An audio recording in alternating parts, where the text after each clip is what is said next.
யாருமே வரலை. சரியா? அப்போ நம்ம இப்போ அந்த மாதிரி ஒரு உடன்படிக்கை செஞ்ச பிறகு அதை முறிக்கிறவங்க, அதை விட்டு விலகுறவங்கள அல்லாஹ் என்ன சொல்கிறான்? கீழ்ப்படியாதவர்கள்னு சொல்கிறான். சரி, இப்போ அதில் முக்கியமாக சில விஷயங்கள் சொல்கிறான் பாருங்க. உறவு முறைகள் இணைத்து வைக்கப்பட வேண்டும். ஸோ இதில் நம்ம மேலோட்டமாக போகிறோம் பாருங்கள். ஃபஸ்ட்டே அல்லாஹ் என்ன சொல்கிறான்? உறவு முறைகளை சொல்கிறான். ஸோ உறவு முறைகளை ப்ராப்பராக நம்ம இணைச்சி வைக்கணும் அப்படின்னு அல்லாஹ் கட்டளையிட்டிருக்கான்.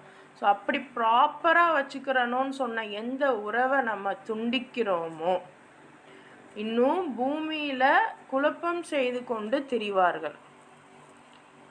ஸோ இப்போ இந்த சிச்சுவேஷன்லாம் நம்ம இதில் கொஞ்சம் கொஞ்சமாக நடந்துகிட்டே இருக்குது.